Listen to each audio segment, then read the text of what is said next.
Bem-vindos, eu sou Luiz Castelo e neste vídeo nós vamos dar continuidade ao assunto centro de massa e momento linear, falando sobre momento e energia cinética em colisões, colisão inelástica em uma dimensão, colisão elástica em uma dimensão e colisões em duas dimensões. O nosso primeiro assunto aqui, pessoal, é uma coisa bem simples. É um conceito que a gente vai usar para tratar os demais assuntos desse vídeo. Mas é uma coisa bem simplesinha, tá bom? Quando a gente fala de conservação do momento, a gente tem que lembrar que essa conservação vai se dar para sistemas fechados e isolados. O que quer dizer isso? Isso não foi falado no vídeo anterior, professor. O que quer dizer isso, então? Significa que o P, o momento linear, vai ser constante se não tiver forças externas agindo sobre os corpos ali. No estudo de colisões, a gente vai admitir aqui que sempre vai haver a conservação do momento linear. Só que outras coisas podem acontecer no processo de colisão. Tá? E que coisas são essas e em que situações é esta parte introdutória aqui deste vídeo. Vamos lá. Daqui a pouco vamos falar um pouquinho mais sobre colisão, mas antes vamos lá. Imagina o seguinte. Em um processo de colisão, se não existir variação da energia cinética, se ΔK for igual a zero, a gente vai dar o nome para esta colisão de colisão elástica. Colisão elástica é aquela que não existe perda de energia cinética. A energia cinética se conserva. Tá bom? ΔK, então, é igual a zero. Existe uma outra forma de acontecerem colisões, que é quando a energia cinética não se conserva, que na verdade é a grande maioria dos processos de colisão. Por quê? Porque em todo processo físico, na verdade, na vida real, existe a transformação de uma energia em processos mais organizados, por exemplo, a energia cinética, em processos mais desorganizados, como a energia térmica. Então, a conservação da energia cinética é uma especulação que a gente vai usar em casos muito específicos aqui, tá bom? Então, existe esse outro tipo, ou esse outro acontecimento, quando a gente fala de colisão. Se a energia cinética não se conserva, ou seja, a variação da energia cinética é diferente de zero. Não houve conservação. A isso a gente dá o nome de colisão inelástica. E a gente pode falar sobre um terceiro tipo de colisão, que não é muito raro de acontecer, tá? Que é quando os dois corpos, após a colisão, tá? Após a colisão, eles permanecem unidos. Ou seja, eu tenho um corpo, bato no outro e esses dois ficam juntinhos, eles se arrastam ali. Então, quando isso acontece, essa a gente vai chamar de colisão perfeitamente inelástica.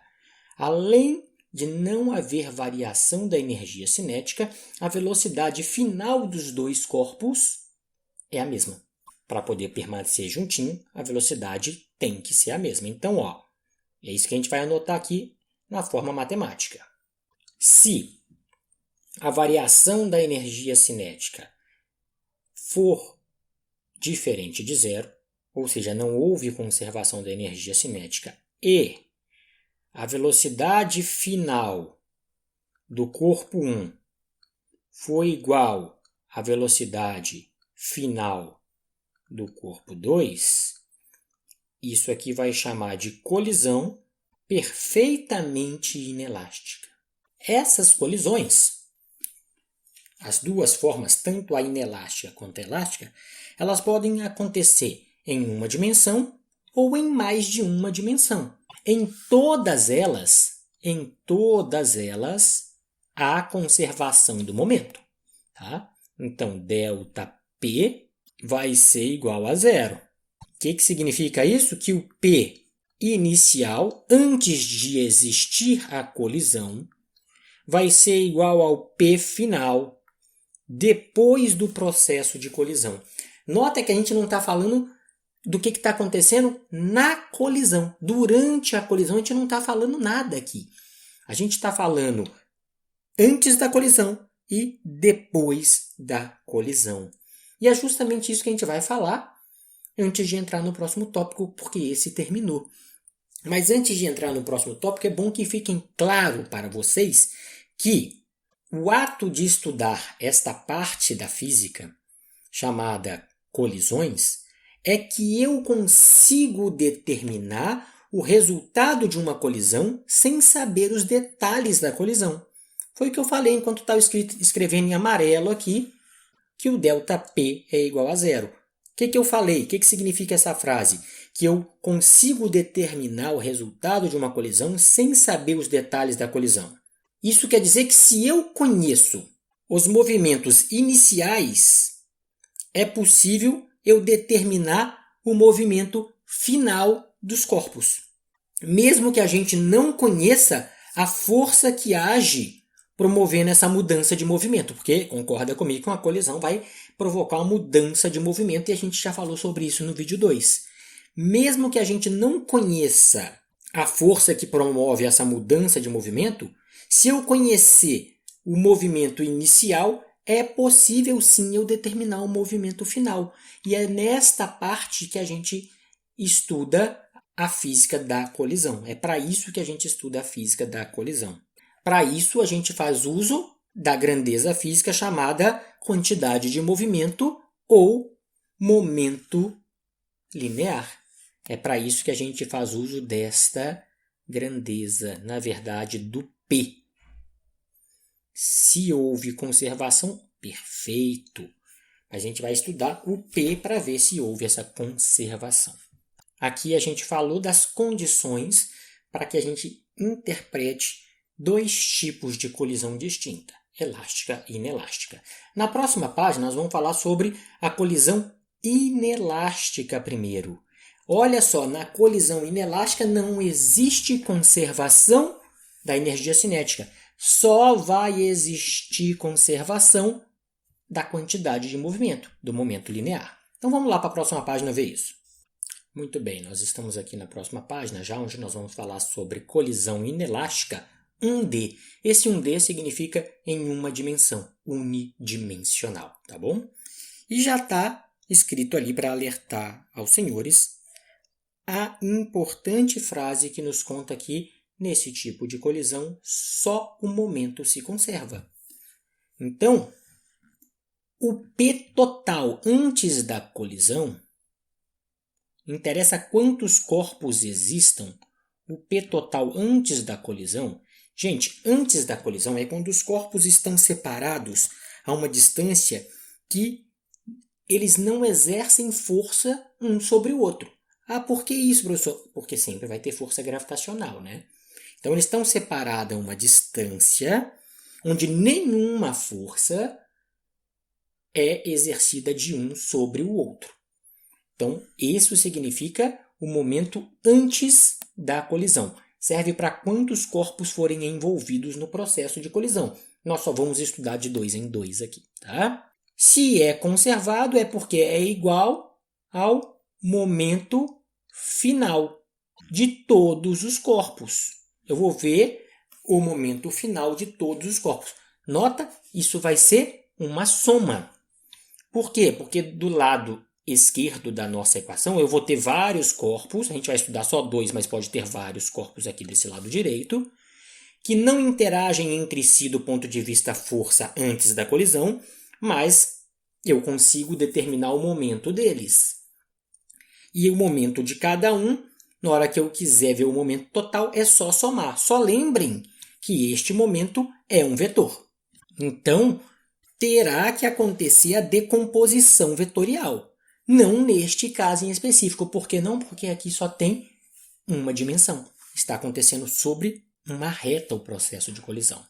E o P final? Quem que é este P final? Quem que é o momento linear final? A quantidade de movimento final. Esse P final é, de novo, quando o processo de colisão já se encerrou e, novamente, os corpos envolvidos nesse processo já não fazem força um sobre o outro. Então é isso que é o processo de colisão. A gente estuda o antes, o movimento antes, estuda o movimento depois, onde nunca tem força de um corpo atuando sobre o outro, e não se preocupa com o que acontece durante a colisão, propriamente dita. Mas a gente consegue determinar várias coisinhas a partir daí. Tá? Como é que fica isso aqui? Vamos imaginar que isso aqui seja para 2 corpos. Somente para 2 corpos. Se for 2 corpos, eu vou ter aqui o momento do corpo 1 inicial mais o momento do corpo 2 inicial tem que ser igual ao momento do corpo 1 depois da colisão final mais o momento do corpo 2 depois da colisão, que a gente chama de final. É isso que tem que acontecer. Mas a gente sabe calcular momento, né? A gente sabe o que é esse P. P é M vezes V, gente. P é M vezes V. Então, é M do corpo 1 vezes a velocidade inicial do corpo 1, mais M do corpo 2 vezes a velocidade inicial do corpo 2. Isso tem que ser igual a massa final lá no corpo 1 vezes a velocidade final do corpo 1, mais a massa do corpo 2 vezes a velocidade final do corpo 2.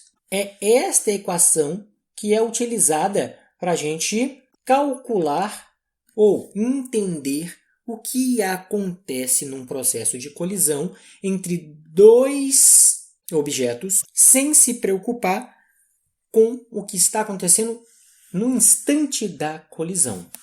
Nota que eu tenho aqui 6 grandezas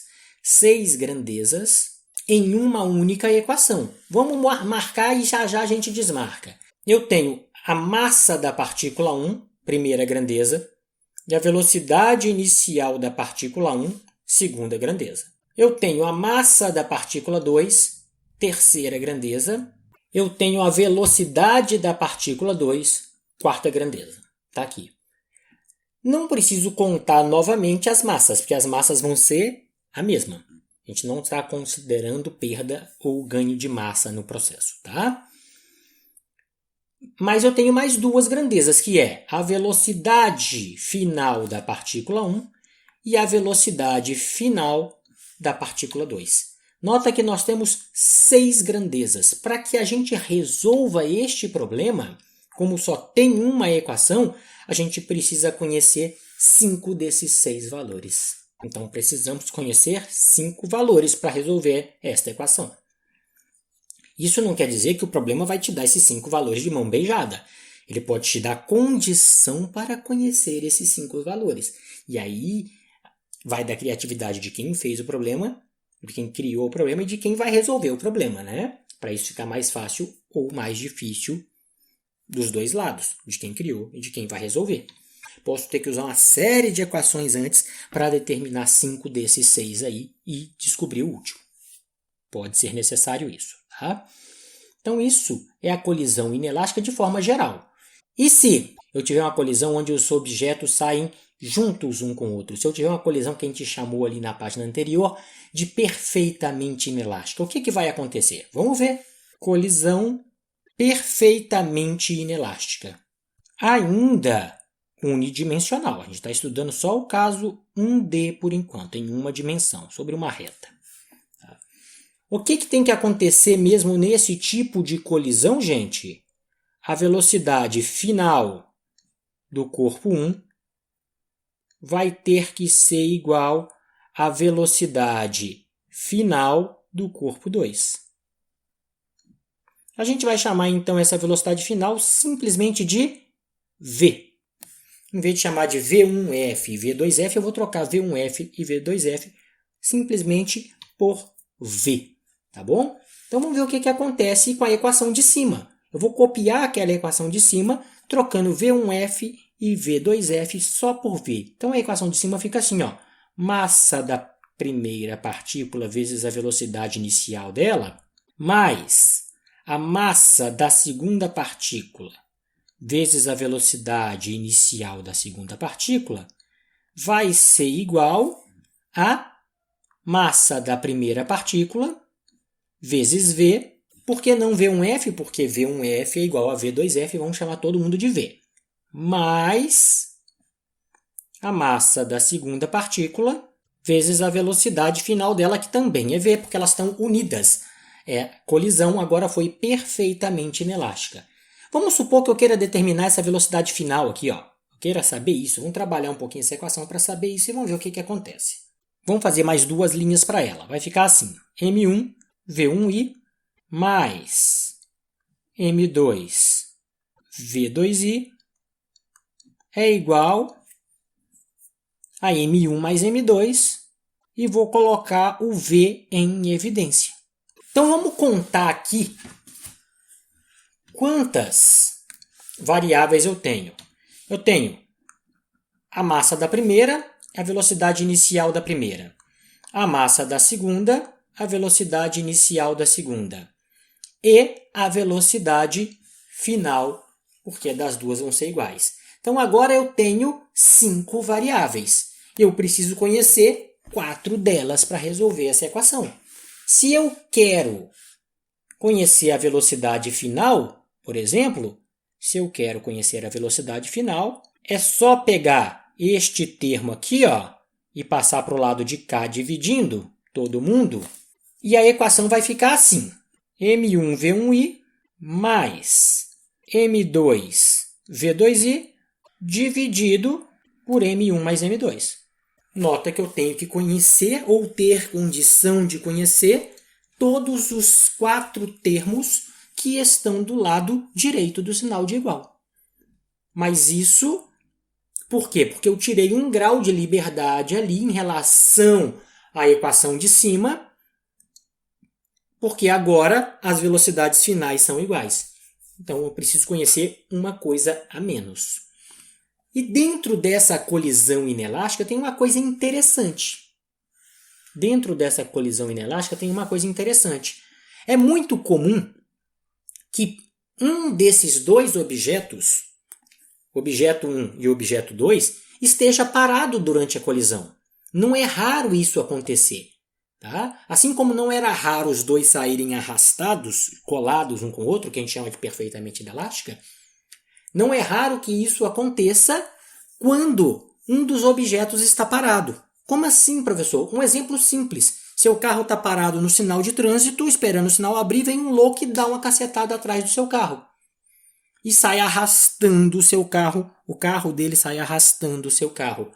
Quando isso acontecer, uma dessas velocidades, V1 inicial ou V2 inicial, vai ser 0.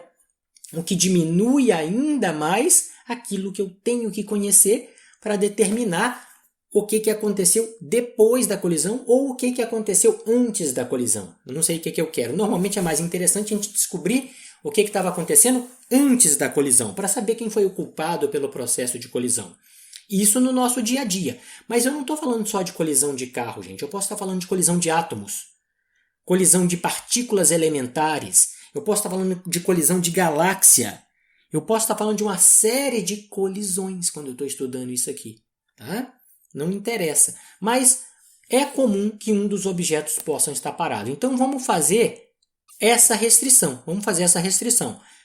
Se, agora dentro da inelástica, se, por exemplo, o V2i é igual a 0, significa que esse cara é o alvo no processo de colisão.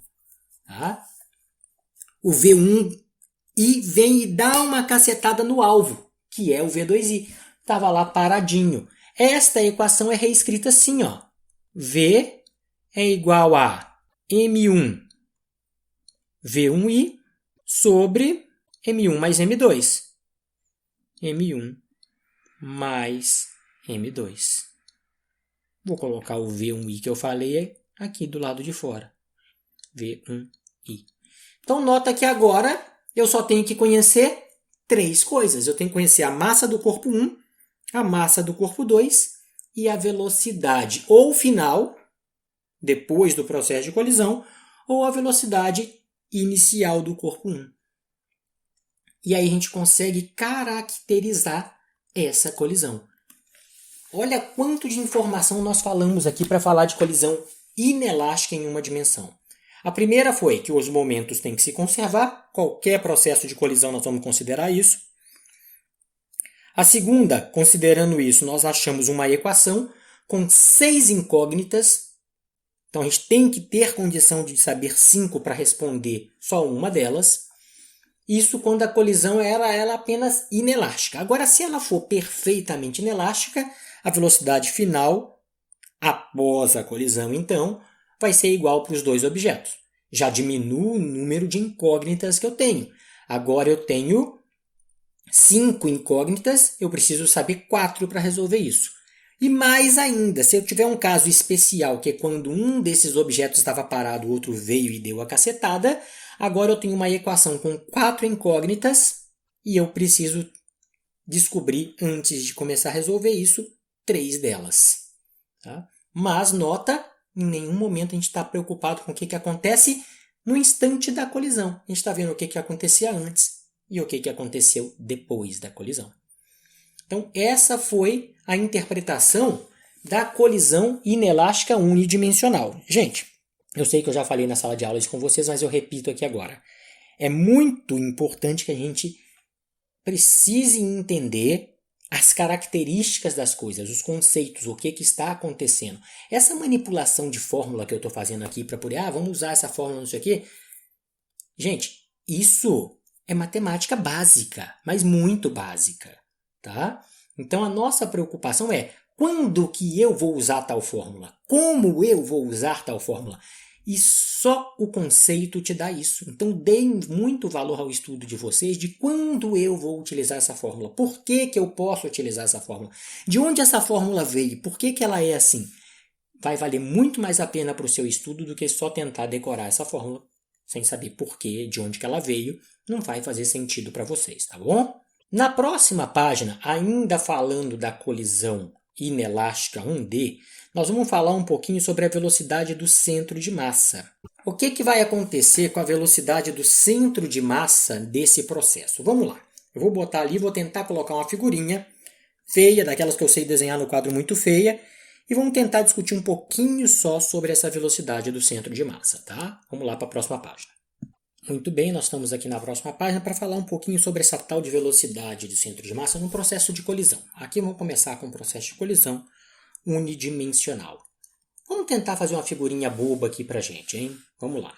Imagina que eu tenho um corpo A e ele está se movendo nesta direção. V, A inicial. Tá aqui. Esse corpo A tem uma certa massa M. Tá aqui. Tá? Massa do corpo A. Mais à frente dele encontra-se um corpo B. Esse corpo B pode ou não estar se movendo e para qualquer direção, não me interessa, ele pode ou não estar se movendo, pode ser para a direita ou para a esquerda, desde que seja numa linha reta que a gente está estudando coisas em uma dimensão. E a massa desse corpo B é M emão B. Está aqui. O centro de massa vai estar em alguma coisa entre esses dois corpos, vai estar em algum lugar entre os dois corpos. Então vamos supor, o centro de massa está aqui, mais perto do corpo B, porque a massa dele é um emão e a outra é um eminho, só por isso, tá? Então aqui está o centro de massa. À medida que o corpo A se aproxima do corpo B, porque é óbvio que para haver colisão a velocidade do corpo A tem que ser maior que a do corpo B, então ele vai se aproximar, o centro de massa também vai se aproximar. Então vamos lá. Aconteceria mais ou menos isso aqui, ó. Vamos imaginar que o corpo A veio parar aqui, está se movendo para cá, e o corpo B veio parar aqui, está se movendo para cá, por exemplo. Não precisaria estar se movendo, tá? Mas vamos fazer de conta que ele está se movendo para cá. Onde está o centro de massa? O centro de massa continua mais próximo do corpo B. Então, o centro de massa veio parar aqui. E isso vai acontecendo. À medida que o corpo A se aproxima do corpo B, o centro de massa vai se movimentando também. Então, o centro de massa também tem uma velocidade. E é isso que a gente quer determinar, a velocidade do centro de massa.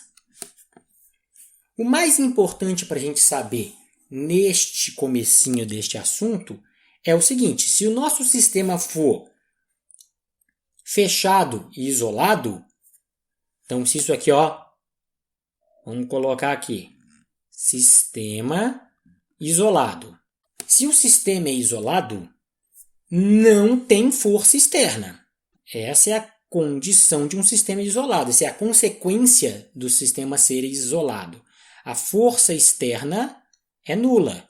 Mas o que é centro de massa? Vamos lá na aula de centro de massa e vamos tentar lembrar. Centro de massa não é um local, um lugar hipotético, mas é um lugar onde todas as forças externas estão atuando. Essa é a definição de centro de massa, né, gente? É um local onde todas as forças externas estão atuando, mas não tem força externa. Então se não tem força externa, o que isso está querendo dizer para mim, professor? Isso aqui, pessoas, significa que a variação da velocidade do centro de massa é zero. Não tem força agindo sobre o centro de massa. Se não tem força agindo sobre o centro de massa, a velocidade dele não pode mudar. A velocidade do centro de massa é constante. Essa é a conclusão que a gente chega sobre a velocidade do centro de massa. Ela é constante. Independente se um carro está a 1.000 km por hora, o outro está a 2 km por hora. A velocidade do centro de massa sempre vai ser a mesma. Por quê? Porque meu sistema está isolado. Se meu sistema está isolado, não vai entrar forças externas nele. E é no centro de massa que atua a força externa. Não está atuando nenhuma. Se não está atuando nenhuma, não tem como modificar a velocidade do centro de massa. Tá? Então a gente vai só equacionar isso aqui agora e vai falar para vocês que a gente já viu que para um sistema de partículas, um sistema é qualquer coisa com mais de uma partícula, o momento linear, aquele P maiúsculo, pode ver nas aulas passadas aí, é igual à massa do sistema de partícula, a massa total, esse M vou chamar de mt aqui de massa total, vezes a velocidade do centro de massa. Isso a gente já sabia. Mas para o nosso caso, eu só tenho duas partículas. Então, o Pzão, quantidade de movimento, é igual... Gente, tem hora que eu estou falando momento linear, tem hora quantidade de movimento. É a mesma coisa, são sinônimos, tá? É igual a massa total. Só estou estudando dois corpos, a massa total é o m1 mais o m2. Vezes quem? A velocidade do centro de massa. Por quê? Porque eu estou estudando agora, eu não estou estudando a partícula A e a partícula B. Eu estou estudando o que está acontecendo com a velocidade do centro de massa. Então, eu vou tentar chegar numa equação que me determine a velocidade do centro de massa. É isso que eu quero. Tá? Eu quero saber quem é isso. Já que eu sei que ela é constante, independente do que está acontecendo antes e depois do processo de colisão, antes e depois do processo de colisão, não me interessa. Tá? Eu já sei que esse cara é constante, vamos achar uma equação para ele. Então vai ficar assim. Esse P maiúsculo é a soma dos dois P's. É o P do objeto 1 mais o P do objeto 2. Eu posso pegar ele antes da colisão? Posso, porque isso aqui não vai mudar em lugar nenhum. Então vamos pegar antes da colisão. P do objeto 2. No nosso caso, A e B, mas eu estou chamando de 1 e 2 aqui, porque eu chamei na página anterior. Mas aqui seria A e B, tá? É igual a m1 mais m2 vezes a velocidade do centro de massa. Então, como é que eu determino a velocidade do centro de massa? a velocidade de centro de massa, que é sempre constante, essa velocidade jamais mudará, vai ser igual a momento linear do objeto 1, inicial, mais o momento linear do objeto 2, inicial, dividido pela massa total, dividido por m1 mais m2. Então, para que eu saiba a velocidade do centro de massa, basta eu conhecer o que está acontecendo. Nesse caso aqui eu coloquei antes da colisão ocorrer, mas eu posso tentar ver o que está acontecendo depois que ocorrer também, porque o centro de massa vai manter a sua velocidade constante, tá bom? Só reforçando, isso que a gente fez aqui, até agora, foi para colisão inelástica e andando em uma linha reta apenas, tá bom? Mas os conceitos valem para todos os tipos de colisão. Vale para todos os tipos de colisão. Esse conceito que está aqui, eu só vou ter que manipular diferente em cada situação. Lembrando que P é um vetor, eu decomponho. Então, quando for 2D, vai ter as decomposições em seno e cosseno, aquele negócio todo. Tá? Mas é assim que a coisa funciona. Vamos ver aqui na próxima página a colisão elástica em uma dimensão. Vamos ver o que está acontecendo com a colisão elástica em uma dimensão. Aqui, gente, na colisão elástica, acontecem duas coisas em vez de uma só. Obviamente, eu vou ter um pouquinho mais de conta para fazer, por isso que a gente explica ela depois da inelástica.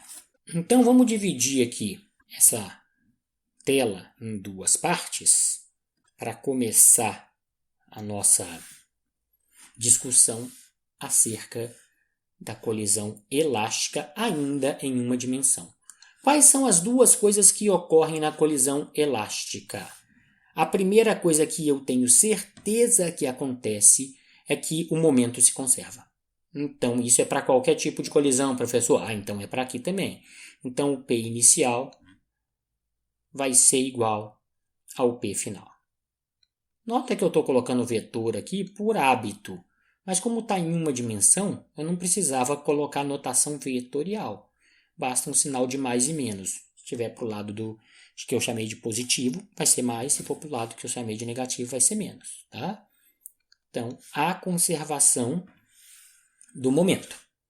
A conservação da quantidade de movimento.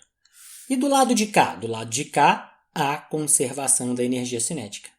Então, o K inicial vai ser igual ao K final.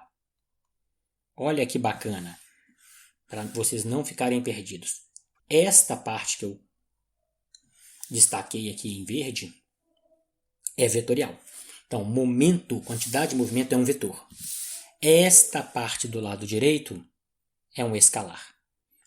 Trabalhar com o lado direito é mais fácil do que trabalhar com o lado esquerdo. Mas quando a colisão é elástica, eu tenho que trabalhar as duas simultaneamente, tá bom? Eu tenho que trabalhar as duas simultaneamente.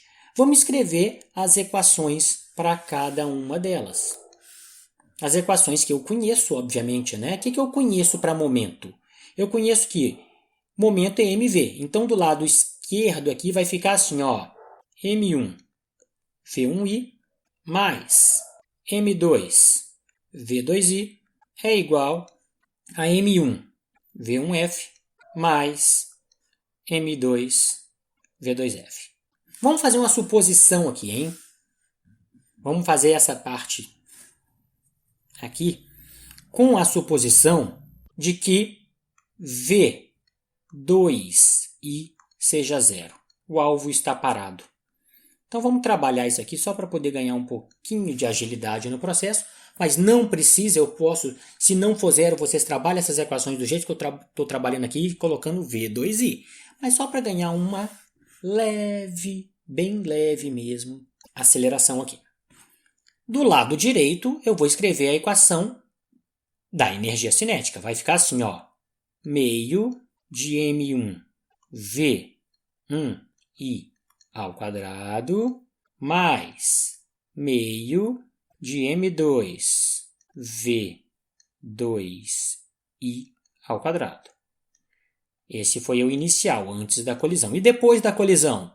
Meio de M1 V1 final ao quadrado mais meio de M2 V2 final ao quadrado. Tá aqui. Vamos ver o que a gente pode mandar para o beleléu aqui. V2i é zero por definição. Zero. Já não fica aqui. V2i é zero por definição. Então, todo este termo aqui é zero. O que mais que eu posso fazer? Eu posso cortar todos esses meios aqui. Professor, mas é uma soma. Mas tem todas as parcelas. É como se eu colocasse o meio em evidência e corto todos eles. Vamos ver o que nos sobra aqui depois que eu fiz isso para os dois lados aqui. Vai ficar assim, ó. Eu vou separar agora essas equações de forma que tudo que tem o número 1 fique de um lado do sinal de igual e tudo que tem o número 2 fique do outro lado do sinal de igual. Eu vou deixar tudo que tem o número 2 do lado esquerdo do sinal de igual e tudo que tem o número 1 do lado direito do sinal de igual. Vai ficar assim, então, a minha equação, ó. M2V2F, este termo aqui de cima, ó. Este termo aqui de cima vai ser igual. Agora eu vou pegar o companheiro dele, que era uma positivo, era uma adição, e vou passar para o lado de cá como subtração. Então vai ficar M1V1i menos M1V1F. A mesma coisa nós vamos fazer para o lado direito aqui, para a energia cinética. Vai ficar aqui M2V2F ao quadrado é igual a M1V1i ao quadrado menos M1V1F ao quadrado. Fiz o mesmo processo. Dos dois lados agora, eu vou colocar o M1 em evidência, porque eu posso fazer isso só para organizar mais ainda.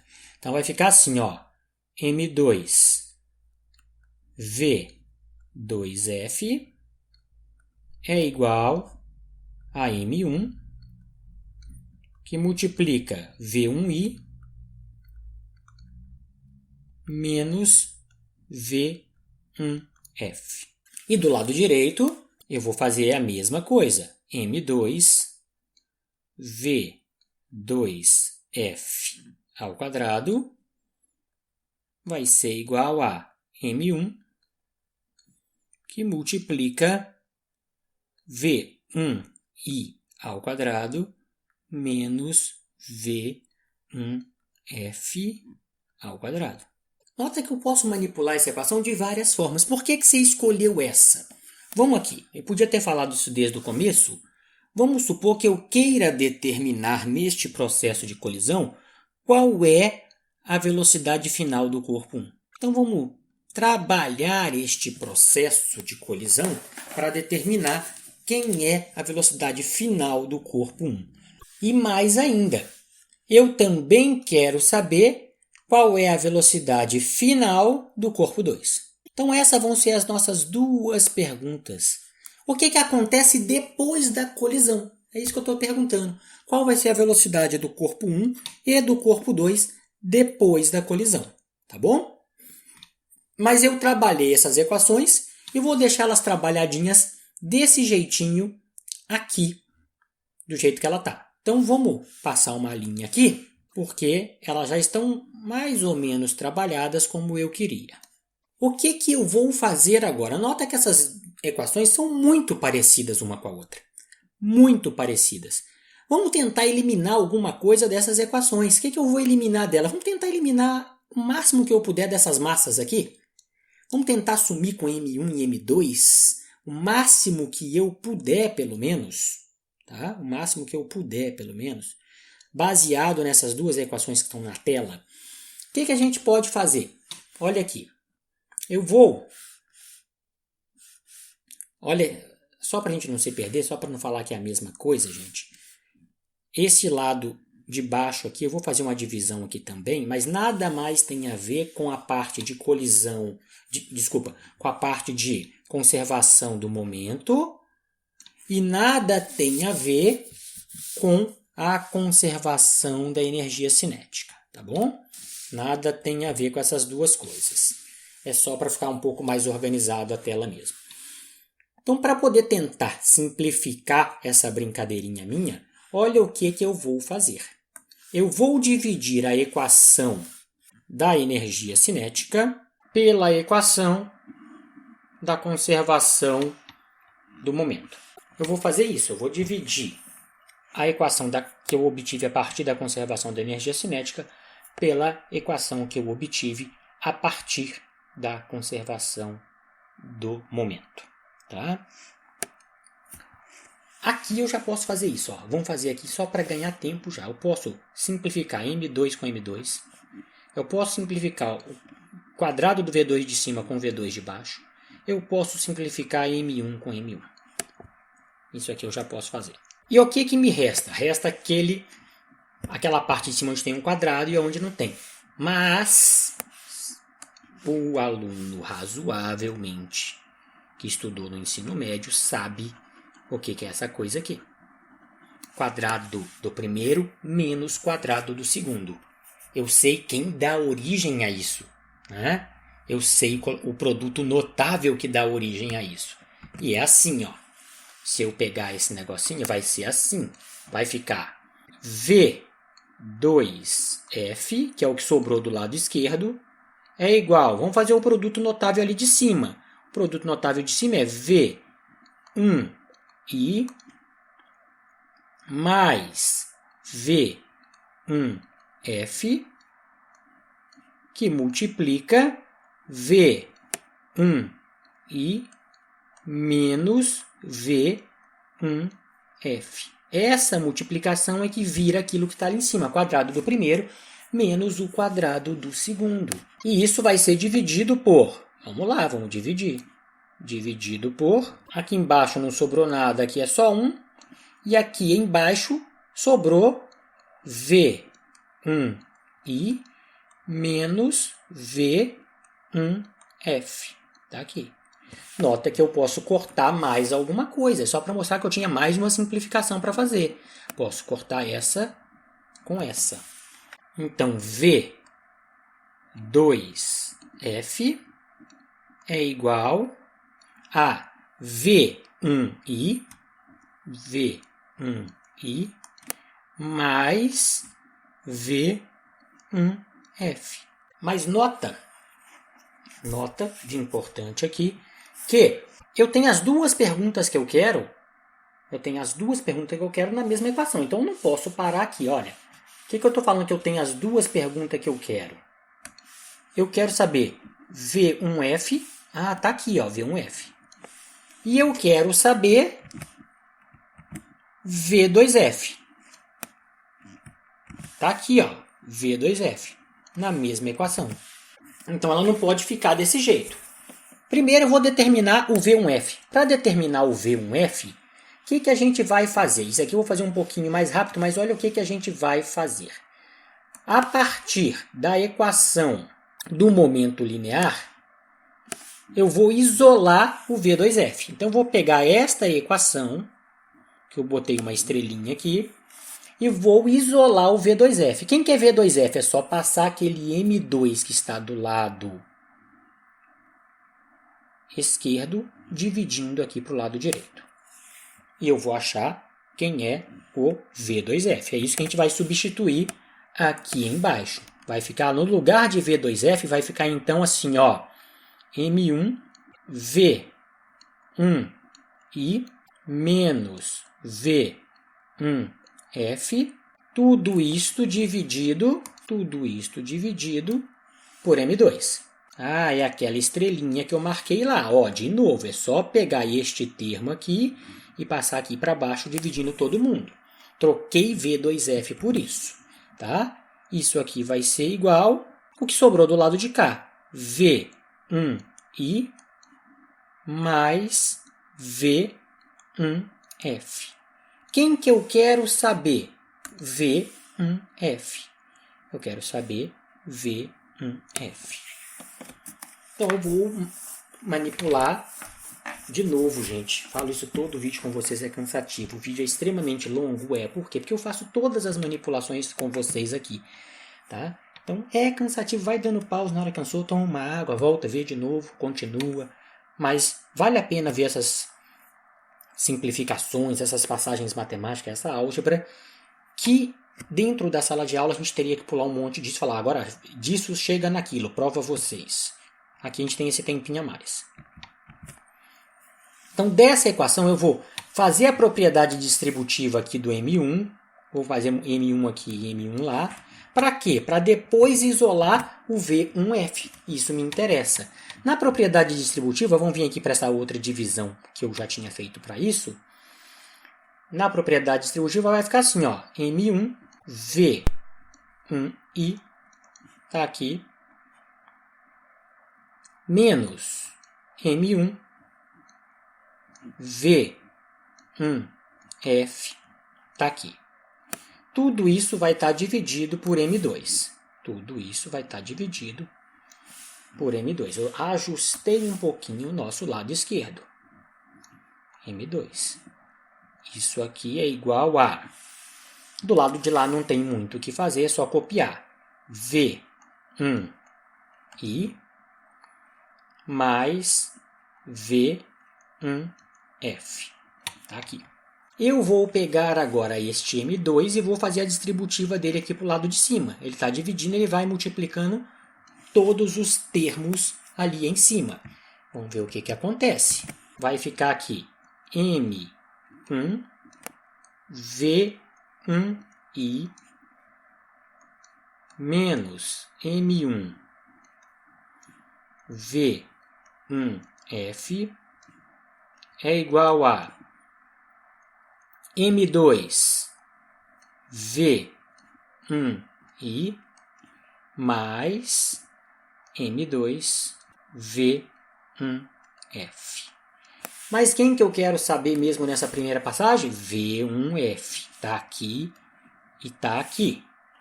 Então o que eu vou fazer? Eu vou passar tudo que tem V1F para um lado de sinal de igual e tudo que não tem para o outro lado. Então eu vou pegar este termo aqui, ó, e vou passar para o lado de cá, e vou pegar este termo aqui e vou passar para o lado de cá. Quando eu escrever isso, eu só vou escrever de trás para frente. Se isso for difícil para vocês, aí sim, vocês vão parar e vão fazer.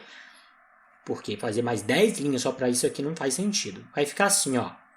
M2 V1F mais M1 V1F é igual a M1 V1I menos M2 V1I. Agora eu posso, tanto do lado esquerdo do sinal de igual quanto do lado direito do sinal de igual, colocar os V's em evidência. Vai ficar do seguinte jeito. V1F em evidência, que multiplica M2 mais M1. E do lado de cá, do lado direito, vai ficar aqui M1 menos M2 vezes V1I. Finalmente, eu quero saber quem é o V1F. Deixa o V1F sozinho. É só pegar esse cara que está multiplicando, e vou passar para o lado de cá, dividindo. Então, vai ficar assim que V1F, que é o que eu estava procurando, é igual a, abre parênteses, M1 menos M2 vezes V1I, dividido, só que eu vou dividir só as massas para ficar bonitinho, o dividido podia estar debaixo de todo mundo ou não, dividido por M1 mais M2, porque M1 mais M2 é igual a coisa que M2 mais M1. Esta equação é a equação que me permite calcular o V1F. Nota que para calcular o V1F eu preciso saber o V1I e a massa dos dois. Só isso. Para descobrir o V1F eu preciso saber a massa dos dois carros e a velocidade inicial do V1I. Tá? Assim eu descubro a velocidade final do V1 tendo a velocidade inicial do V1 e as massas das duas coisas que estavam em colisão. Então, vou só grifar essa equação porque achei o que eu queria. Estou mostrando uma possibilidade de trabalhar com isso, tá? Uma possibilidade. Então, esta equação aqui, achei o que a gente queria. Na próxima página, nós vamos achar o V2F, que é a nossa próxima pergunta. Nós vamos achar o V2F, tá? Pessoal, para a gente determinar agora o V2F, já que eu já determinei o V1F, a gente vai fazer isso na próxima página, nós vamos usar duas das equações que estão nessa página. Nós vamos usar esta equação aqui, ó, que a gente vai levar ela lá para a próxima página, e nós vamos usar a equação do V1F que a gente já determinou. Então, essas duas equações vão estar na próxima página para a gente poder começar a manipular essas duas equações e encontrar o V2F. Tá? Por que eu vou usar essa que eu quadriculei ali, que eu botei um quadrado, um retângulo em volta dela primeiro? Porque ó, aqui tem V2F. É a única equação que aparece só um V2F ali, poxa. E sem tal quadrado, sem nada, é isso que eu quero saber. Então vamos partir dela. Só que ao mesmo tempo aparece a outra pergunta que eu tenho aqui, o V1F. Poxa, mas eu não quero esse V1F. Por isso que a gente vai usar a equação que eu determinei. Eu já sei quem é V1F. Então a gente vai substituir uma dentro da outra e vai ver o que dá. Então vamos levar essas duas equações para a próxima página e vamos ver o que está acontecendo lá. Vamos lá, dessas duas equações, vamos começar a manipular ela. Vamos começar com a da esquerda. Vai ficar assim, ó, vamos fazer uma distributiva. M2, V2F, é igual, distribuindo esse M1.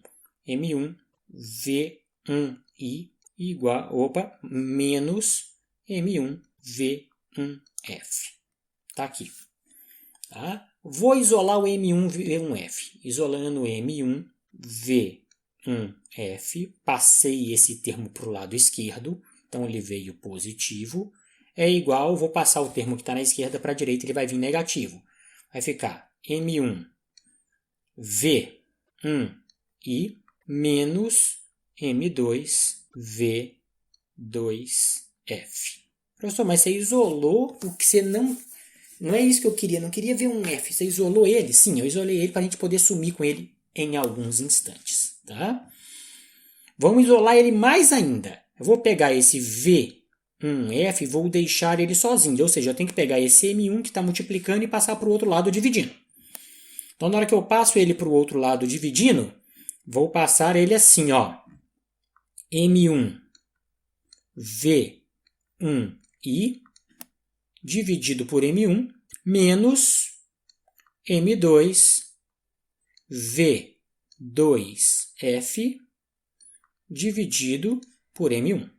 Passei o M1 dividindo, só que eu dividi termo a termo, em vez de passar uma barrona. Mas eu sei quem é este cara. Eu sei quem é V1F.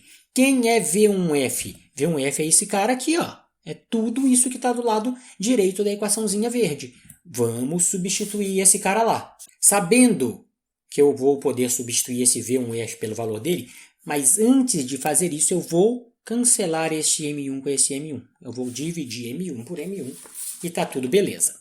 Tá? Agora eu vou deixar o termo que tem V2F sozinho, porque é isso que eu quero saber.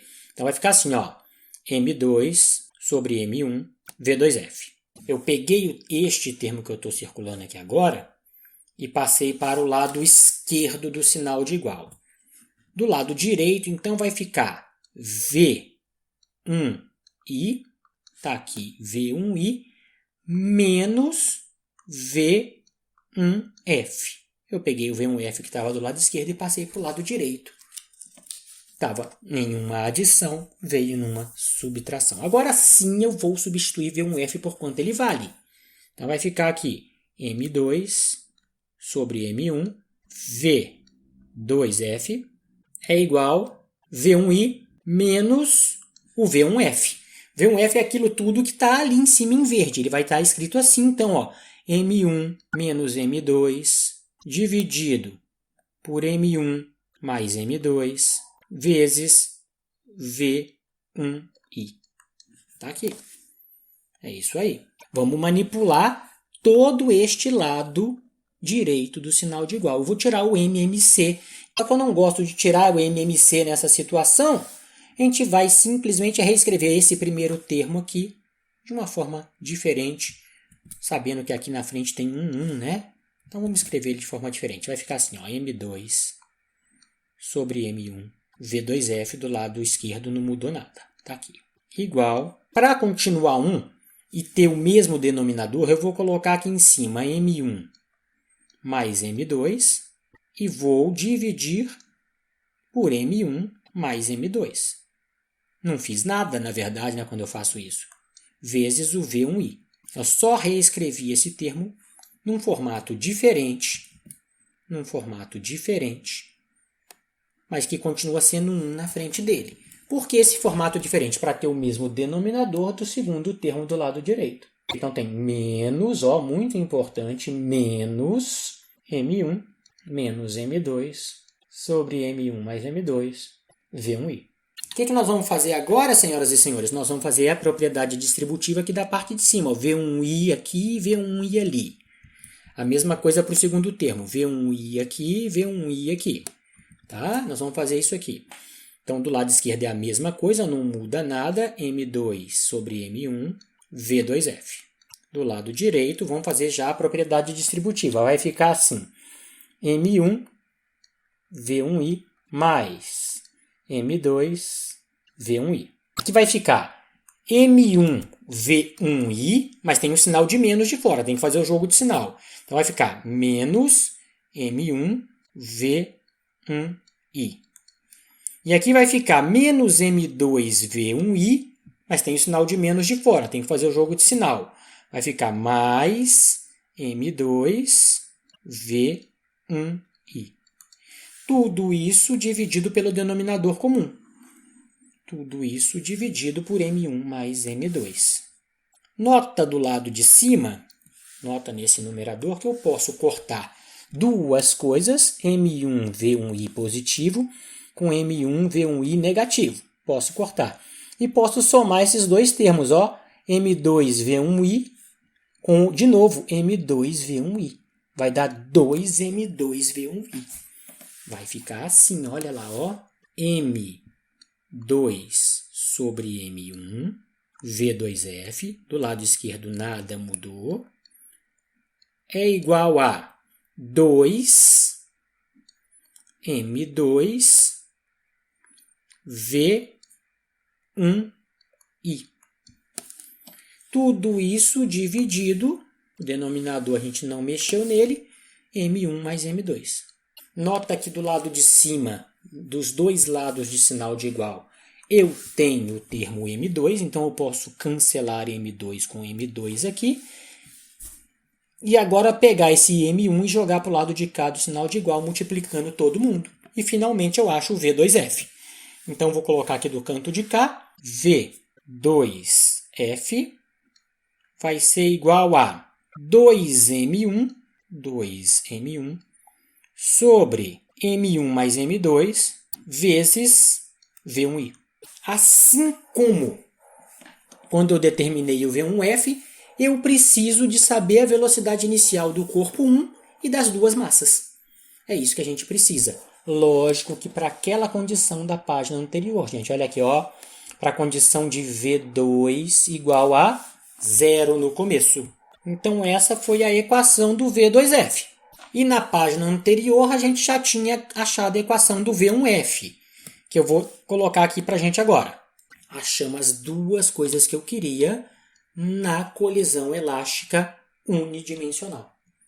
Tá? Então agora foi a colisão elástica. Qual que a gente se propôs a fazer lá no começo da página anterior? Calcular V1F e V2F. Elas estão calculadas depois de alguma álgebra.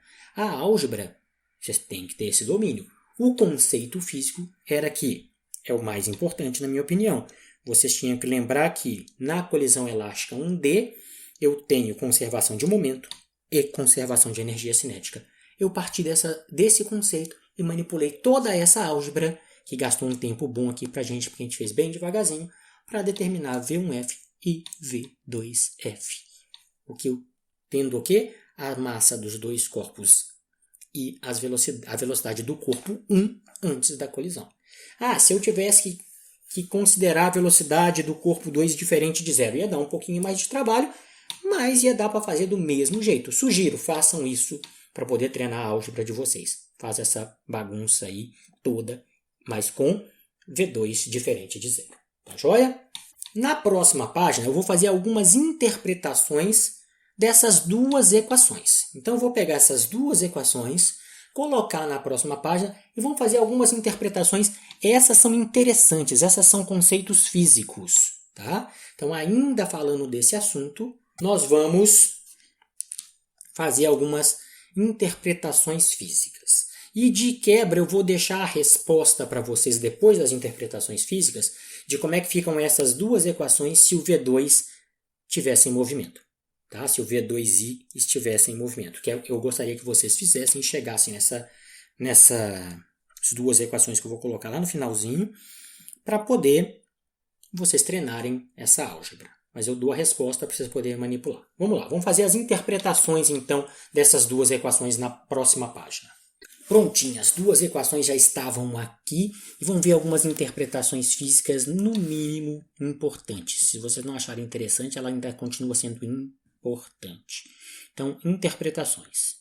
Só lembra o seguinte aqui, gente, que essas duas equações de cima foram obtidas para alvo parado.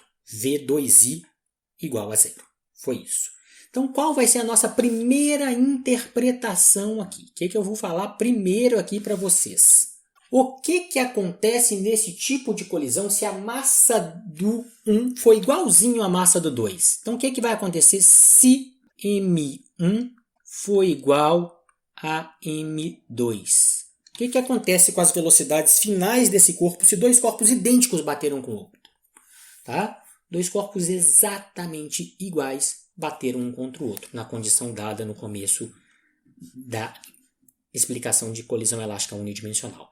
É só trocar M1 e M2 pelo mesmo valor, que eu vou chamar de M. Vou chamar M1, vou chamar de M, M2 vou chamar de M. Vamos ver o que acontece. Vou pegar o V1F, peguei a equação do V1F e vou fazer igual a... No M1 coloco M, menos no M2 coloco M. Divido, no lugar do M1 coloco M, no lugar do M2 coloco M. Vezes V1i. Pronto. Fiz isso. Vamos ver o V2F. Daqui a pouco a gente vai continuar, obviamente. Vamos ver o V2F. O V2F vai ficar que V2F é igual, duas vezes no lugar do M1 coloco M, divido, no lugar do M1 coloco M, no lugar do M2 coloco M, vezes V1i. Vamos ver o que aconteceu. Primeira coisa que eu vou ver aqui do lado esquerdo é se a parte de baixo da fração não deu zero. Poxa, não deu. Deu 2m. Ufa. Tá, podemos continuar. Mas a parte de cima deu zero. Aqui podia dar zero. Tá? Não pode dar zero no denominador. Então essa conta aqui deu zero. Se essa conta deu zero, vai ficar zero vezes qualquer coisa é zero. E zero dividido por qualquer coisa que não seja zero é zero. Então, se as duas massas forem iguais, o que acontece depois da colisão com o corpo 1? O corpo 1 para. Se eu jogar duas coisas iguais, uma contra a outra, um está paradinho, eu jogo, o corpo 1 bate, para e o corpo 2 segue viagem. Ele segue viagem com que velocidade? É isso que a gente vai ver. Olha aqui embaixo, ó. Aqui embaixo é M mais M, que dá 2M. Mas em cima eu tenho 2M, professor. Posso cancelar? Posso cancelar. 2M dividido por 2M dá 1. Então, a velocidade final do corpo 2, é igual à inicial do corpo 1. Notou o que aconteceu aqui quando são duas massas idênticas? A que estava andando bate e para. A que estava parado começa a andar com a velocidade que a outra tinha, com a velocidade na hora da colisão. É isso que está acontecendo quando eu tenho massas iguais. Essa interpretação eu acho ela muito bonita. Tá? Agora, se vocês não acham bonito, tudo bem, mas é importante, tem que saber. Qual é a outra interpretação? Se a massa do corpo 2, que é o alvo, aquele que vai levar a porrada, tá? Aquele que levou a cacetada, for muito maior, é o símbolo de 2 maiores ali, do que a massa de quem deu a cacetada. Poxa, por instinto a gente deve saber o que é que acontece, né? Eu tenho aqui, ó, um corpo 2 gigante aqui, um corpo 1 pequenininho aqui. Ele vem correndo e vem bater no corpo 2. Desce a cacetada no corpo 2. O que vai acontecer com essas duas coisas aí? É isso que eu estou querendo saber, tá? A gente deve saber o que vai acontecer. O corpo 1 vai bater no corpo 2 e vai voltar. Vai dar uma cacetada como se ele batesse na parede. Bateu e voltou. É isso que vai acontecer. A gente vai provar isso na equação. E vamos ver o que acontece com o corpo 2. Vamos lá. Vamos para as equações. As equações são aquelas lá de cima, tá? As equações são essas aqui de cima, ó. Vou continuar usando elas para todos os casos de interpretação. Gente, o pessoal da matemática não gosta muito que eu faça isso não, mas eles fazem muito mais rigoroso. Mas a gente vai fazer assim por quê? Porque funciona. Toda vez que eu tiver uma fração, eu tenho fração, tá aqui. Toda vez que eu tiver uma fração, tenho fração do lado de cá também? Tenho, tá aqui. Com os termos que eu quero analisar, M2 e M1, e as frações são M2 e M1 lá em cima, eu posso tentar primeiro, para poder não usar um canhão para matar um mosquito, eu posso tentar primeiro dividir aquela fração em cima e embaixo pelo termo que for mais pesado, pelo termo que tiver mais massa. Então eu vou dividir lá em cima as duas frações das duas equações por M2. Então a gente sempre vai fazer esse teste primeiro. Tem fração envolvendo os termos que eu quero? Tem. Divide em cima e embaixo pelo mais pesado. Pesado entre aspas, porque eu sei que tem mais massa, tá? Pelo que tiver mais massa. Toda vez que eu falar, muito maior. Vamos ver o que acontece. Vai ficar assim, a equação do V1F. V1F vai ficar igual a M1 dividido por M2 menos M2 dividido por M2. Estou dividindo todo mundo da fração, igual eu falei para vocês, pelo que tiver mais massa. Embaixo, M1 dividido por M2 mais M2 dividido por M2 vezes V1i. Então eu dividi em cima e embaixo tudo por M2, que ele era o mais gordinho da turma. Olha, este termo aqui, a gente sabe quanto que dá. Esse termo dá menos 1. Este termo de baixo, eu sei quanto que dá. Este termo embaixo dá 1. E este termo aqui agora? Quanto que dá esse cara aqui? Gente, o M2 é muito maior do que o M1. Quando a gente fala muito maior em física, é muito maior. É, por exemplo, assim, ó, eu quero dividir uma fatia de pizza para a população do estado de São Paulo inteiro. Quanto que vai dar de pizza para cada um? É nesse nível de muito maior, talvez até muito maior do que isso, tá? Então, daria quanto de pizza para cada um? Não dá, gente, não dá nada, dá zero. Muito perto de zero. Então é isso, quando a gente está falando de física muito maior, tem que ser muito maior. E na parte de baixo a mesma coisa. Esse termo também dá zero. Então nota, sobrou menos 1 em cima e 1 embaixo. Opa, já sei fazer essa conta então, né? Vai ficar assim, ó. V1 final vai ser igual a menos V1 inicial. Opa, é o que eu falei. A velocidade final do corpo 1 é menos a velocidade inicial do corpo 1. Bateu e voltou. Esse menos é porque está voltando. Tá? Esse menos é porque está voltando.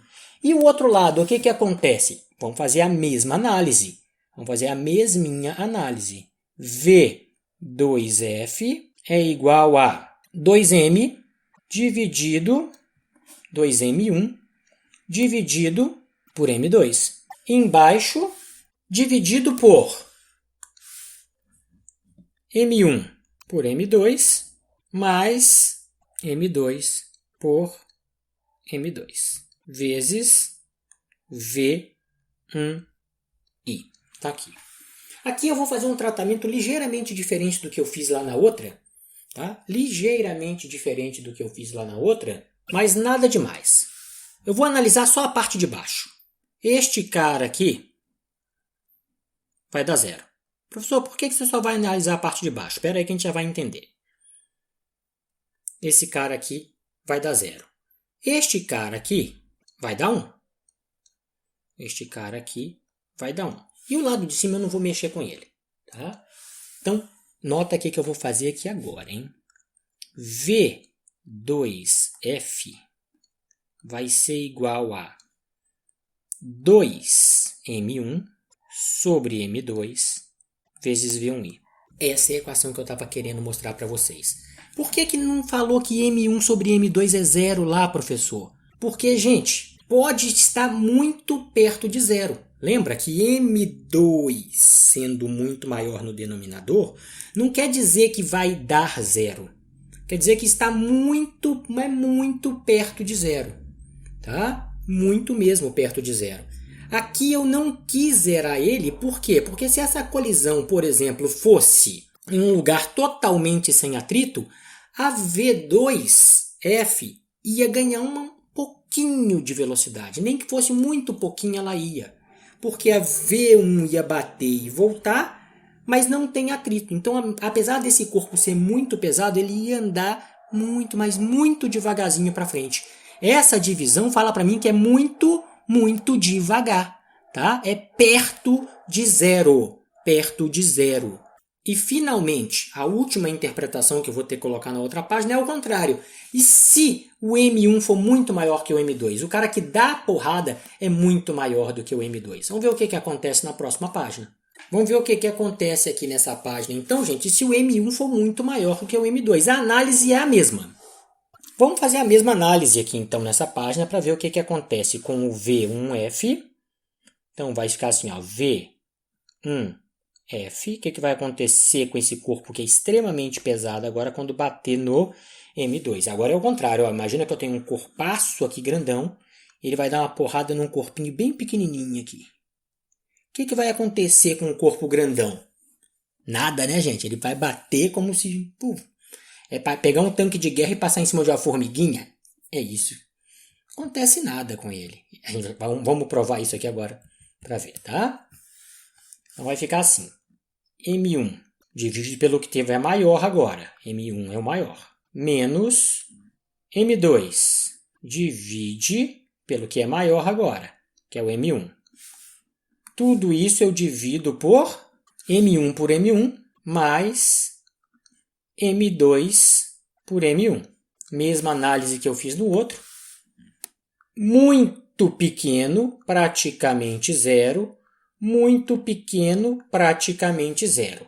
Aqui é certeza que é 1 e aqui é certeza que é 1, que eu dividi pela mesma coisa. Os outros são praticamente zero, não são zero, hein? Então a diferencinha de nada mais dá. Então nota que deu 1 em cima e 1 embaixo. Tudo isso vezes V1i. Então olha o que aconteceu com V1F. V1F, se vocês quiserem muito rigor, ele é aproximadamente, por causa desse não ser tão zero assim, né? Aproximadamente igual ao V1i. Não acontece nada com ele. Não acontece nada. Ele passa por cima. E o que acontece com o pequenininho? Né? Quando ele toma aquela porradaça lá, o que acontece com o pequenininho? Vamos ver. V2F, agora é o pequenininho, é igual a 2M1 divide por M1, que é o mais pesado. Tudo isso aqui dividido por M1 dividido por M1 mais M2 dividido por M1. tudo isso vezes V1i. São as interpretações físicas. Esse aqui dá 1, esse aqui dá 1 e esse aqui dá praticamente 0. Pode não dar 0, mas é muito perto, então a gente considera ali, tá? Se quiserem muito rigor, olha o que sobrou. V2F vai ficar aproximadamente, vou botar aproximadamente por causa desse 0, que não é tão 0 assim, de novo, né? Sobrou 2 em cima e praticamente 1 embaixo, né? Então sobrou 2 V1i. Então, quando você tem uma coisa muito pequenininha, com pouquíssima massa, quando eu falo pequeno, tá? Com pouco massivo, vem um cara extremamente mais massivo que ele desce a cacetada, o que deu a cacetada não sente nada, ele continua andando com a velocidade que ele estava, e o da frente vai para frente, com o dobro da velocidade que aquele que deu a cacetada tinha. É isso que eu estou falando para vocês nessa interpretação. Tá? E eu falei para vocês que de brinde eu ia colocar aqui as equações que eu acho importante vocês manipularem. Isso tudo foi feito quando V2i fosse 0. E se V2i não for 0, senhoras e senhores? Aí eu vou deixar para vocês fazerem aí na casa de vocês e acharem as seguintes equações. Se V2i for diferente de 0, valem as seguintes equações, pessoal. V1F vai ser igual a M1 menos M2 dividido por M1 mais M2 vezes V1i. Ah, mas isso a gente já tinha, né, professor? Já, é lógico, ele não pode sumir. Só que tem que aparecer o termo do V2i agora, né? Então, mais um termo do V2i, que vai ser 2M2 dividido por M1 mais M2 vezes V2i. Essa vai ser a velocidade do corpo 1 ao final da colisão, ainda que agora seja mais geral. O V2i tem velocidade. E o V2F, professor? V2F vai ser igual a 2M1 sobre M1 mais M2, V1i. De novo, esse termo já existia, mas agora o termo relativo ao V2i, que vai ser M2 menos M1, M2 menos M1, dividido por M2 mais M1, ou M1 mais M2, vezes V2i. Então, na hora que vocês forem tentar fazer isso aí na casa de vocês, vocês têm que chegar nessa equação. E o que essa equação tem de diferente para a anterior? Esse termo aqui.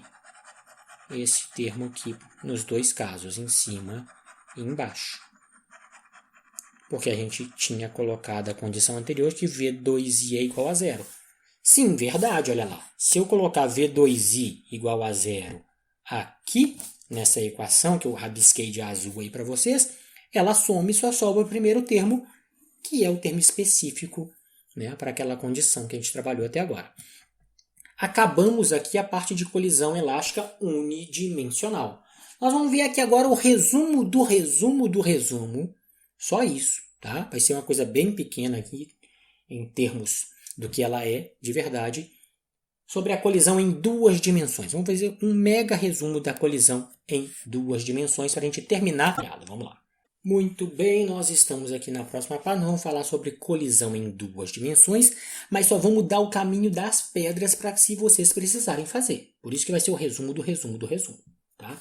O que eu vou fazer aqui? Presta atenção, o que eu vou fazer aqui? Eu vou fazer um gráfico para poder fazer essa colisão acontecer em duas dimensões. Vamos lá para o gráfico. Muito bem, esse aqui é o nosso gráfico que eu queria fazer aqui. Gráfico que eu falo em termos de figura, não de gráfico de física, tá? Tá aqui nosso gráfico para representar uma colisão da bola vermelha com a bola cinza. Só que ela vai bater de raspão. Elas vão bater de raspão. Se vocês forem pessoas mais atentas, vocês já jogaram sinuca uma vez na vida? Então, se for, repara o seguinte. A bola cinza, na hora que tomar a porrada, ela vai tomar segundo esta linha aqui. Vai ser essa linha aqui que vai ser responsável pela colisão. Aquela parte da bola vermelha, que está ali, aquela linhazinha amarela quase invisível para vocês, é quem vai encostar na bola 2. Na hora que ela encostar na bola 2, a bola 2 vai sair para cá. Porque pegou de raspão para cima. A bola 2 vai em algum lugar ali para cima, sei lá, vai para cima. E vai formar um ângulo aqui, ó, que a gente vai chamar de θ2. É o ângulo da bola 2. A bola 2 inicialmente estava parada. V2i a gente está chamando de zero, tá? E a V1i, obviamente, tem que ser diferente de zero, senão não tem a colisão. E a bola 1, na hora que bater ali na bola 2, como bateu de quininha, ela vai desviar para baixo. Na hora que ela bate aqui, a bola 1 desvia para baixo. Por isso que a colisão é 2D. E aqui forma um ângulo em relação ao eixo X que a gente vai chamar de ângulo da θ1, que é o ângulo da bola 1. Tá? A bola 2 agora, a bola 2 vai para frente, vai seguir viagem dela ali para frente. E a bola 1 e a bola 2 seguem viagem então. Tá? A bola 1 vai seguir sua trajetória para cá, com a velocidade final 1, e a bola 2 segue a sua viagem para cá, com a velocidade final 2. De novo, a gente quer saber quem é V1 e quem é V2 a princípio da coisa, mas eu não vou fazer isso para vocês, tá bom? O que vai acontecer? Vamos supor que essa seja uma colisão elástica, A gente só vai fazer a análise física do caso aqui. A gente não vai determinar V1F e V2F.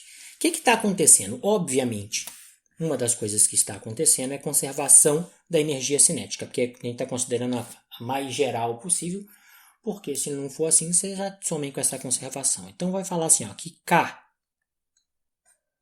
K1i mais K2i, a energia cinética inicial das duas partículas, soma delas, tem que ser igual a K1F mais K2F.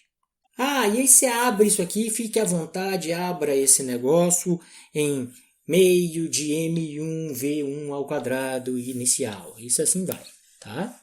Então, isso aqui vocês já sabem fazer. É assim que a gente trata. Estou mostrando como é que a gente trata o problema. E tem conservação do momento. Essa que é a mais detalhada da coisa. O que acontece na conservação do momento? O P1i mais o P2i conserva momento. Lá em cima eu conservei energia cinética.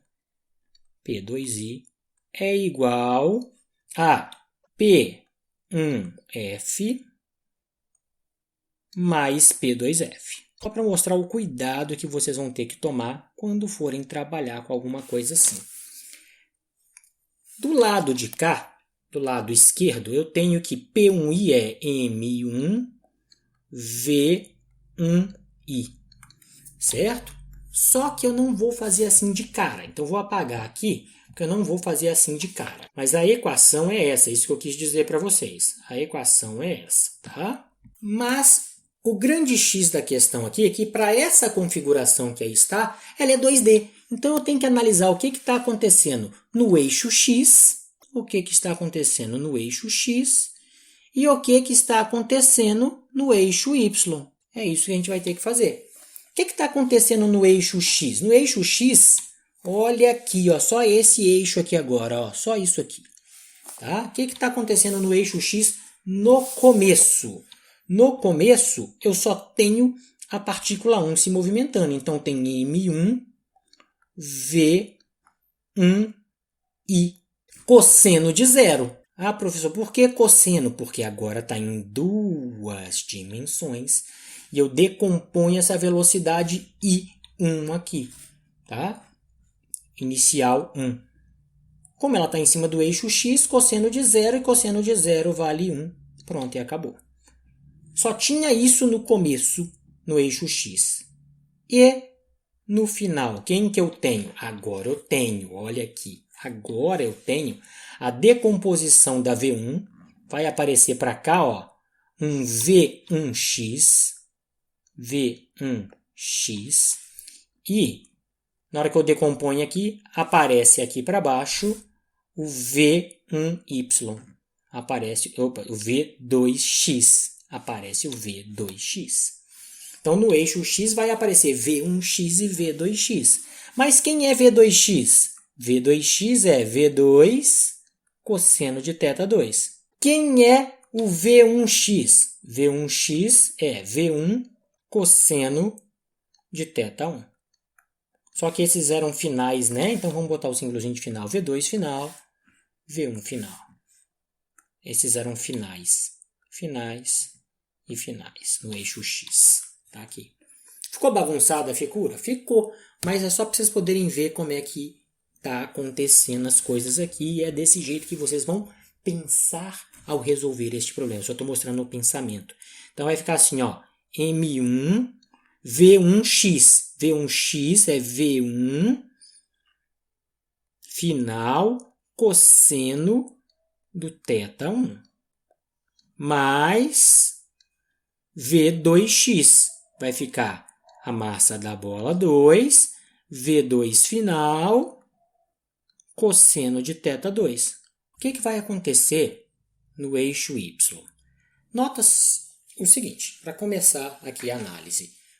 No começo, a bola 1 só se mexia no eixo X. Então, no eixo Y, no começo, na situação inicial, no P1i e P2i está parado, no começo é 0.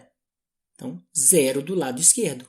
0 para a parte inicial. Toda essa parte aqui vai dar 0.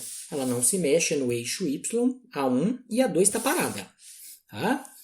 E isso aqui é igual a o final. No final eu vou ter um V2Y aqui para cima. V2Y aqui para cima, que é V2 final seno de θ1. E no final eu vou ter o V1 final no eixo Y, que é igual a V1 final seno de θ2. Aqui θ1 e aqui embaixo θ2. E é isso que a gente vai escrever ali embaixo. Então vai ficar assim, ó, M1, V1 final, seno de θ1. Essa é a condição final, essa é a condição do lado de cá da equação. De novo, gente, só estou mostrando o formato que vocês têm que pensar para poder trabalhar esse tipo de colisão 2D. E para o corpo 2 vai ficar M2, V2 final, seno de θ2. Se a gente lembrar lá da de cima, que a gente não abriu, mas pode abrir, tá? Se eu lembrar lá da de cima, eu tenho o quê? 1 sobre 2, M1, V1i. Não é vetorial, tá? Essa aqui de cima era vetor, por isso que eu decompus. Energia cinética não é vetorial, então não decompõe-se. Isso aqui é igual a metade da M1 V1F final, quer dizer, V1F ao quadrado, mais a metade da M2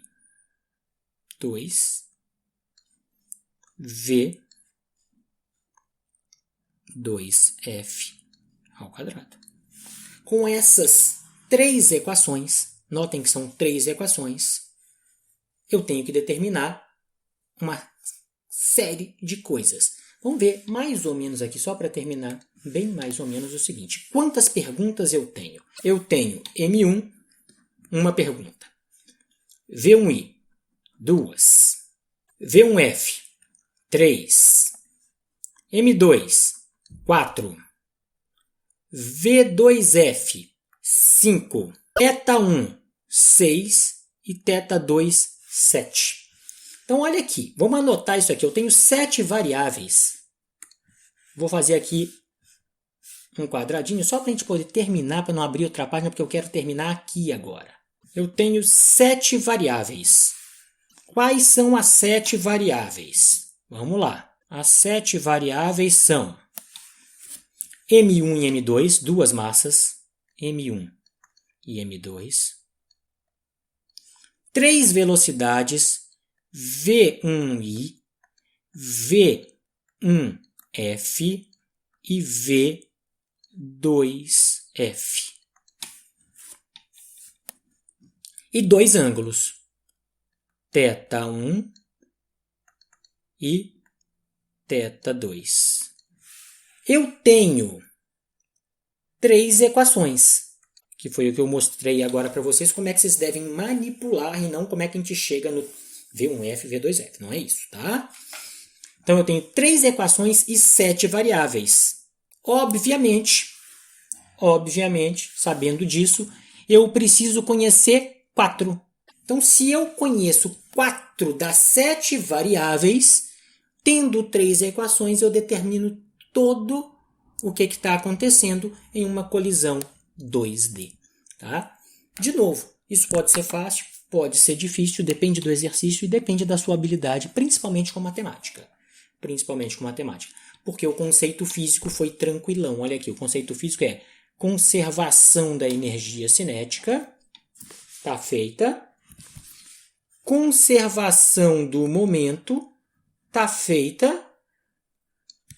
E saber decompor as velocidades, nesse caso aqui as velocidades, saber fazer a decomposição dos vetores, que a gente estudou lá no capítulo 3. Então a física era só essa. A gente trabalha depois toda uma matemática em cima disso. São 3 equações, 7 variáveis, preciso conhecer 4 e aí haja habilidade matemática para descobrir o que vocês querem aí. Beleza? Gente, esse vídeo foi enorme, mas foi muito detalhado. E a gente acaba aqui o vídeo 3 da série de 4 vídeos. O quarto vídeo vai ser só para a gente estudar só um assunto. Nós vamos falar o sistema de massa variável. As massas vão variar e é isso que a gente vai trabalhar no quarto vídeo da série aqui de centro de massa e momento linear. Então, a gente se vê no último vídeo da série.